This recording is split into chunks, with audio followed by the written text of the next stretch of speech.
Αργυρίων μαζί μας. Καλησπέρα, Χρήστο. Καλησπέρα σας, σε εσάς τους τηλεθεατές και στα παιδιά στο Κοντρόλ. Λοιπόν. Να πω κι εγώ με τη σειρά μου καλή θητεία και συγχαρητήρια για τον κύριο Πιερακάκη που ανέλαβε τη θέση που ανέλαβε, γιατί είναι μεγάλη θέση όντως και η Ελλάδα πριν από μια δεκαετία ούτε καν θα διανοούταν κάποιος θα μπορούσε να καταλάβει μια τέτοια θέση Έλληνας αξιωματούχος, αλλά ο συγκεκριμένος έχει δώσει τα διαπιστευτήριά του και στην κυβέρνηση, οπότε ήταν η καλύτερη λύση για το Eurogroup. Για μένα. Η προσωπική μου εκτίμηση είναι αυτή. Καλά, πολλοί το είπαν αυτό, μετά την εκλογή του βέβαια. Αλλά πριν δεν μπορούσαμε να πούμε να ήμασταν σίγουροι. Όχι, δεν αναφέρομαι σε εσένα. Εννοώ και γενικότερα και τα πολιτικά πηγαδάκια που δημιουργήθηκαν σήμερα και τα δημοσιεύματα που θα έχουμε αύριο. Πάμε όμως να ακούσουμε σε συνδυασμό με την εκλογή του κυρίου Πιερακάκη το δικό σου σχόλιο σύμφωνα με τις τελευταίες γεωπολιτικές εξέλιξεις. Ναι, ήθελα βάσει των όσων έχω πει τις προηγούμενες εβδομάδες να δώσω μια εικόνα για το τι συμβαίνει, γιατί όσα είχα πει τις προηγούμενες εβδομάδες συνδέονται με το παράδοξο και το παράλογο που συμβαίνει σήμερα. Δηλαδή, πριν από αρκετούς μήνες, το Σεπτέμβριο, είχα αναφέρει για την μεγάλη συνάντηση που είχε κάνει ο Υπουργός της Εθνικής Άμυνας των ΗΠΑ, ο Πιτ Χέγκσετ, με τους ανώτατους αξιωματικούς στη Βιρτζίνια των ΗΠΑ, που είναι το άνδρο στρατιωτικό. Και λέγαμε, και εκείνη την ημέρα είχα πει ότι αλλάζει τελείως το προφίλ αμυντικά των ΗΠΑ. Αλλάζει το δόγμα τους. Αυτό λοιπόν φαίνεται σιγά σιγά και ολοκληρώνεται αυτός ο κύκλος ολοκληρώνεται σήμερα. Δηλαδή, το συμπέρασμα που βγήκε από εκείνη τη συνάντηση με το Χέγκσετ φαίνεται ότι είναι η τελετή λήξης του δόγματος Bush, Obama, Biden περί ΝΑΤΟ και Ευρώπης. Μεταφέρεται δηλαδή το ενδιαφέρον των ΗΠΑ και η στρατηγική στον ειρηνικό, λόγω Κίνας, αφήνοντας σχεδόν γυμνή την Ευρώπη. Αυτό από πού φαίνεται τώρα? Άλλα επιχειρήματα. Το Μάρτιο στην αρχή και κατόπιν τον Οκτώβριο του ίδιου χρόνου, που διανύουμε τώρα, υπήρχε συνάντηση στην Τζέντα εκπροσώπων του Πρόεδρου Τραμπ και του Πρόεδρου Πούτιν. Αυτές οι συζητήσεις που είχαν γίνει, όπως είχα αναφέρει στο δελτίο σας τότε, δεν αφορούσαν την εκεχηρία μόνο στην Ουκρανία. Αφορούσαν εμπορικές συναλλαγές, οι οποίες θα σας πάραγαν τότε και θα προχωρήσουν συνέχεια, καθώς φαίνεται, μεταξύ Ρωσίας και ΗΠΑ. Αυτές έχουν να κάνουν με τις σπάνιες γιές που είχε προσφέρει τότε ο πρόεδρος Πούτιν μέσω του κ. Δημήτριεφ, που ήταν ο εκπρόσωπός του στη συνάντηση, και δεν ήταν κάποιος στρατιωτικός, ήταν ο επικεφαλής του Ταμείου Ανάκαμψης της Ρωσίας. Και από πλευράς Ντόναλντ Τραμπ ο κ. Βίτκοφ. Αυτό σημαίνει ότι είχε ξεκινήσει μια διαδικασία σύναψης σχέσεων εμπορικών πλέον με τη Ρωσία, που αλλάζει εντελώς το προφίλ που έχει το ΝΑΤΟ για τη Ρωσία. Γι' αυτό και λέω ότι μεταφέρεται προς την Κίνα τώρα. Προς τη Ρωσία και μεταφέρεται προς την Κίνα, ναι. Ναι, φεύγει. Οι ΗΠΑ φεύγουν στρατιωτικά από την Ευρώπη και μεταφέρονται στον ειρηνικό πλέον. Αυτό ήταν το δόγμα το καινούριο που μετέφερε και ο Πιτ Χέγκσετ, ο Υπουργός Εθνικής Άμυνας των ΗΠΑ, στους ανώτατους αξιωματούχους όλων των όπλων. Γιατί ήταν πρωτόγνωρη εμπειρία αυτή να μαζευτούν όλοι στη Βιρτζίνια τότε. Συνεχίζω. Επειδή σας είχα πει και στο παρελθόν ότι οι ΗΠΑ δεν θέλουν να εξαρτώνται από την Κίνα για τις σπάνιες γιές, βρήκαν ένα πάτημα στη Ρωσία. Ο Πούτιν συμφώνησε να εξορίξουν εκεί, γιατί την τεχνογνωσία την έχουν και οι ΗΠΑ. Και επίσης αλλάζει και το προφίλ που είχαν για τις εξορίξεις στην Αρκτική. Δηλαδή θα ξαναγυρίσει η ExxonMobil στην Αρκτική και μαζί με τη Ρωσία θα εξορίξουν και φυσικό αέριο και πετρέλαιο. Αυτό τώρα δείχνει τον παραλογισμό που υπάρχει εδώ στην Ευρώπη. Ο παραλογισμός είναι ότι εμείς συνεχίζουμε και λέμε ότι θα έχουμε πόλεμο σύντομα με τη Ρωσία. Ναι. Αν είμαστε στο ΝΑΤΟ όπως είμαστε, οι Ηνωμένες Πολιτείες είναι στο ΝΑΤΟ όπως είναι, και υπάρξει εμπορική συμφωνία μεταξύ ΗΠΑ και Ρωσία, πού βλέπει κάποιος να υπάρχει αυτός ο άμεσος κίνδυνος από Ρωσία? Δεν το καταλαβαίνω. Βγήκε πριν από λίγες μέρες, εχθές νομίζω, όχι πριν από λίγες μέρες, εχθές νομίζω βγήκε ο Μαρκ Ρούτε και είπε ότι οι Ηνωμένες Πολιτείες αποχωρούν, εμείς πρέπει από το 2027 μέσα σε μια περίοδο 2 ετών να αναλάβουμε τα ενία του ΝΑΤΟ, από ό,τι είπε χθες. Πώς ζητάς λοιπόν από ένα στρατιωτικό νάνο όπως είναι η Ευρωπαϊκή Ένωση να μπει στην πανοπλή ενός γίγαντα όπως ήταν οι Ηνωμένες Πολιτείες στο ΝΑΤΟ? Αυτός ο παραλογισμός είναι εντελώς. Δηλαδή έχουμε ξεφύγει και από τον παραλογισμό. Η εκλογή και του παραλογισμού έχει ξεφύγει τελείως. Δεν υπάρχει επιχείρημα που να στέκεται. Ο Ντόναλντ Τραμπ συμφωνεί, έχει το δόγμα στις ΗΠΑ για τη συμφωνία με την Ρωσία που σας είπα, το drill baby drill που έγραφε και ανέφερε και όλα στα μέσα των ΗΠΑ. Θα συνεχίσουμε τις εξορίξεις. Συνεργαζόμενος λοιπόν με τη Ρωσία στην Αρκτική, τι επιδιώκει να κάνει? Μόνο να έχει μια συνεργασία με τη Ρωσία? Όχι. Επιδιώκει, εκτός από τη συνεργασία με τη Ρωσία που θα είναι επικερδής και για τους δύο, επωφελής, προσπαθεί να κόψει και τον δρόμο του μεταξιού της Αρκτικής από την Κίνα. Έρχεται στην Ελλάδα, κάνει τις συμφωνίες που κάνει με τα λιμάνια, τον Πειραιά τον έχει ακόμα η Κόσκο, αλλά μην ξεχνάμε ότι Αλεξανδρούπολη, Καβάλα, Βόλο τις παίρνουν οι ΗΠΑ. Και βάζω εδώ σε παρένθεση, όταν προσπάθησαν οι αγρότες, γιατί το είδα και το συνδύασα, να κάνουν ειρηνική διαδήλωση στα λιμάνια, ήταν λουκέτο, κλεισμένα τα λιμάνια. Δεν μπόρεσε να μπει κανείς σε κανένα λιμάνι. Για να ξέρει ο κόσμος για ποιο λόγο δεν μπόρεσε. Μάλιστα. Για την εικόνα που πρέπει να δώσει η Ελλάδα. Γι' αυτό και σωστά δίνει αυτή την εικόνα. Η θέση λοιπόν της Ευρωπαϊκής Ένωσης ποια είναι? Προφανώς, βλέποντας την κατάσταση τώρα, να προσπαθούν να μας πείσουν ντε και σιόνι ότι πρέπει να γυρίσουν φέρετρα και ότι έχουμε πόλεμο, ότι είχαμε το τελευταίο καλοκαίρι, και να πούμε και τον Μαρκ Ρούτε, ο οποίος ήταν πρωθυπουργός Ευρωπαϊκής χώρας, μέλους της Ευρωπαϊκής Ένωσης, και όχι κάποιες οποιασδήποτε χώρες της Ολλανδίας. Να δείχνει αυτό το γεωπολιτικό παράδοξο, δείχνει ότι η Ευρώπη τελικά είναι ο χρήσιμος ηλίθιος προφανώς και για τους Αμερικανούς και για τους Ρώσους. Δεν μπορούμε να μιλάμε για πόλεμο με χρυσές χάτων και για φέρετρα από τη στιγμή που οι ΗΠΑ και η Ρωσία συνάπτουν σχέσεις εμπορικές. Δεν μπορεί να λέει ο Ντόναλντ Τραμπ ότι θα επαναφέρουμε εμπορικά τη Ρωσία. Αυτό και αν είναι παράδοξο. Θα επαναφέρουμε εμπορικά τη Ρωσία στον κόσμο και θα την επαναφέρουμε στους G8 και στο πρόγραμμα SWIFT για να φύγει από την Κίνα. Να μην πέσει στην αγκαλιά της Κίνας ή να μην προχωρήσει η συνεργασία που έχει με την Κίνα.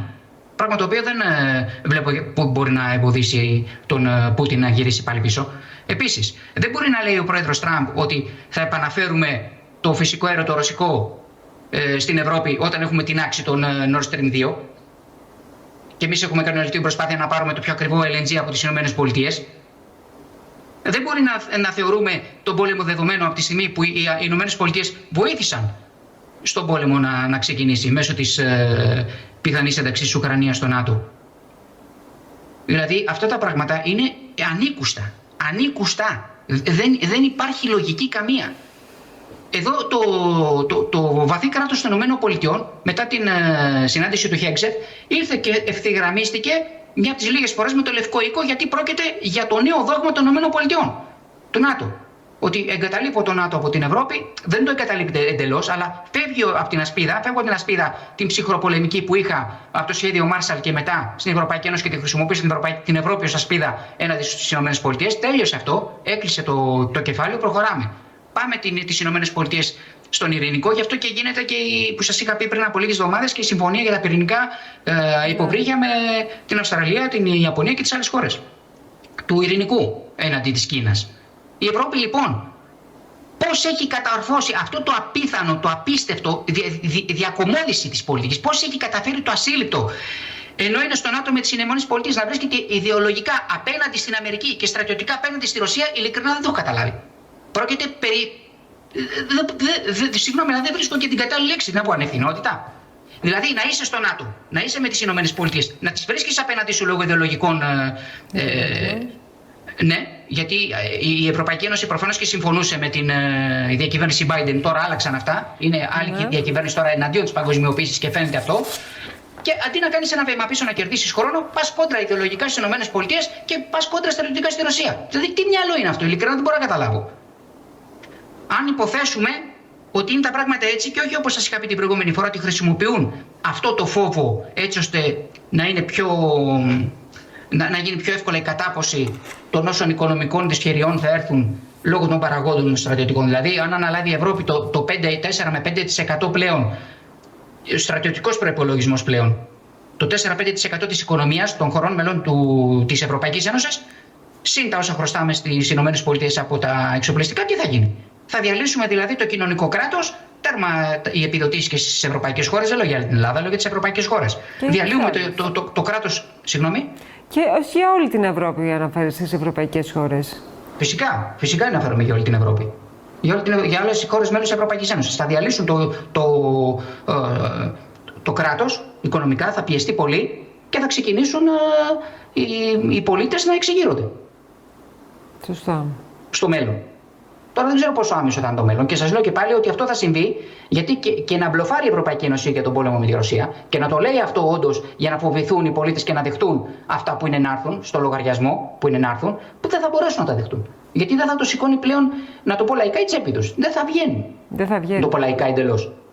Ναι, το λέω τελείως λαϊκά. Η Ρωσία λοιπόν. Κατανοητό όμως. Το λαϊκό γίνεται και πολλές φορές και πιο κατανοητό. Εντάξει, ναι, σωστό. Η Ρωσία λοιπόν για την Αμερικανική διοίκηση τώρα από άμεσος εχθρός έχει μετατραπεί σε αναγκαίο μοχλό κατά της Κίνας.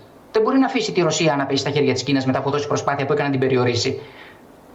Γι' αυτό και οι συμφωνίες στην Τζέντα που είχα πει, τότε δεν φαινόντουσαν ότι. Μπορεί κάποιος να πει τώρα τι μας νοιάζει, εμάς τι γίνεται στην Τζέντα. Μα φυσικά και μας νοιάζει. Γιατί αυτό ήταν ένας από τους μοχλούς μεταφοράς ισχύως. Δηλαδή, σου λέει, ας έχω εγώ καλή σχέση με τη Ρωσία, να μην πέσει στα χέρια της Κίνας για να μπορώ να εμποδίσω την Κίνα και από τον δρόμο του μεταξύ του χερσαίου και από τον δρόμο του μεταξύ της Αρκτικής με τις συμφωνίες με τη Ρωσία. Η Ρωσία δεν έχει κανένα πρόβλημα να τις διεκπαιρεώσει, να τις φέρει πέρας με τις ΗΠΑ ίσα-ίσα. Άρα, όταν βλέπουμε, γι' αυτό και λέω ότι είναι παράδοξο και παράλογο, όταν βλέπουμε λοιπόν ότι οι ΗΠΑ και στο ειρηνευτικό σχέδιο που είπε η Ρωσία ότι έχουμε μία σύγκληση για την Ουκρανία. Αν υποθέσουμε λοιπόν ότι βρίσκουν ένα κοινό πεδίο, η Ευρώπη δεν μπορεί να καταλάβει γιατί συνεχίζει αυτή την τακτική της εμπόλεμης ρητορίας απέναντι στη Ρωσία. Είναι ανόητο. Είναι εντελώς ανόητο. Για να δούμε. Μια ρήξη. Αυτό επειδή εμπίπτει στο δόγμα του σοκ. Αυτό που συνέβη τώρα, δηλαδή το ότι έγινε στη Βιρτζίνια με το Χέγγσερ και χθες η ρητορική που χρησιμοποίησε ο Μαρκ Ρούτε, ότι η Ευρώπη πρέπει να αναλάβει το βάρος του ΝΑΤΟ από το 27, ναι. Δεν είναι απλά η προειδοποίηση, όπως σας είπα, είναι ανακοίνωση αποχώρησης των ΗΠΑ από την προστασία της Ευρώπης. Αυτό είναι ένα σοκ. Αυτό είναι ένα σοκ, ωραία. Η Ευρωπαϊκή Ένωση λοιπόν δεν έχει τους κατάλληλους ανθρώπους να ανταποδώσουν αυτό το σοκ. Αν υπήρχε ένας κατάλληλος άνθρωπος ή κατάλληλοι ηγέτες, ένας, δεν θα έβραζε πολύ. Ένας να υπήρχε, θα μπορούσε να μαζέψει και τους υπόλοιπους. Τι εννοώ. Υπάρχει μια ρηξικέλευθη πρόταση, την οποία θα σας κάνω εγώ σήμερα, από το δική μου ατζέντα, από το δικό μου μυαλό σας μιλάω τώρα, που θα μπορούσαν οι Ευρωπαίοι να αντιτείνουν στο Μαρκ Ρούτε και στις Ηνωμένες Πολιτείες, οι οποίοι λέει το εξής. Στο διάστημα 2 ετών που μας ζητάς να αναλάβουμε το οικονομικό και στρατιωτικό βάρος του ΝΑΤΟ, εμείς ξεκινάμε από το 27, αφού θα αναλάβει η Ευρώπη, υποτίθεται. Ναι. Ξεκινάμε ως Ευρωπαϊκή Ένωση και ως ηγέτης του ΝΑΤΟ ενταξιακές διαπραγματεύσεις με τη Ρωσία για εισδοχή στο ΝΑΤΟ. Αυτό καταλαβαίνω πως ακούγεται, ξέρω τι λέω. Εάν θες να ακολουθήσεις αυτό το δόγμα του σοκ, εφόσον οι Ηνωμένες Πολιτείες μετά από τόσους αγώνες και τόσα χρόνια διπλωματικών και στρατιωτικών πιέσεων που έχουμε φτάσει εδώ που έχουμε φτάσει και οικονομικά και στρατιωτικά, κατάφερε να φτάσει τη Ρωσία εδώ, μετά από τόσα χρόνια διαμάχης με τη Ρωσία κατάφερε να τη φτάσει εδώ, τώρα γίνεται σύμμαχος, εμπορικός εταίρος της Ρωσίας σιγά σιγά. Δεν μπορώ να καταλάβω λοιπόν γιατί η Ευρωπαϊκή Ένωση να μην ανταποδώσει το σοκ, όχι ότι είναι ικανή, λέω, να ανταποδώσει το σοκ και να πει: ωραία, εφόσον λοιπόν είναι δικό σου εμπορικός εταίρος, γιατί να μην είναι και στρατιωτικός εταίρος δικός μας. Να δω τότε την επόμενη κίνηση των ΗΠΑ. Ένταξη διαπραγματεύσεων της Ρωσίας στο ΝΑΤΟ, όπως ζήτησε και ο Πούτιν από τον πρόεδρο Κλίντον. Αυτή είναι μια ρηξικέλευθη πρόταση, όντως, που δεν μπορεί να συμβεί, σας ξαναλέω και πάλι, αλλά λέω ότι θα ήταν πολύ ενδιαφέρον να το ακούσουμε, παρόλο τι συμβαίνει σήμερα, διότι αλλάζουν οι καταστάσεις, δεν είναι όπως ήταν και η Ευρώπη νομίζω ότι είναι στο 1990 ή στο 2005 ακόμα. Και έχουν αλλάξει και έχουν γίνει πάρα πολλά και θα γίνουν ακόμα περισσότερα. Γι' αυτό και λέω ότι αντί να υπάρξει οικονομικός ή στρατιωτικός αφανισμός της Ευρώπης, θα έπρεπε να προσεγγίσουν τη Ρωσία εντελώς διαφορετικά. Συζητώντας ένταξη στο ΝΑΤΟ, εφόσον υποθέσουμε ότι όντως ο Μαρκ Ρούτε εννοεί από το 27 και πέρα η Ευρωπαϊκή Ένωση θα αναλάβει το βάρος του ΝΑΤΟ. Λοιπόν. Γιατί εμείς σαν Ελλάδα είμαστε σε καλή κατάσταση τώρα. Χωρίς να σημαίνει αυτό ότι δεν θα πρέπει να έχουμε και αντίβαρα στρατηγικά, έτσι. Αυτό είναι ένα άλλο θέμα. Βέβαια, μπορούμε να το συζητήσουμε άλλη φορά, αν θέλετε, γιατί τώρα δεν νομίζω ότι έχουμε άλλο χρόνο. Λοιπόν, δεν έχουμε άλλο χρόνο. Φτάσαμε στο τέλος. Χρήστο, να σε ευχαριστήσουμε για μία ακόμη φορά για το σχόλιο σου. Ανανεώνουμε το ραντεβού μας για την επόμενη εβδομάδα.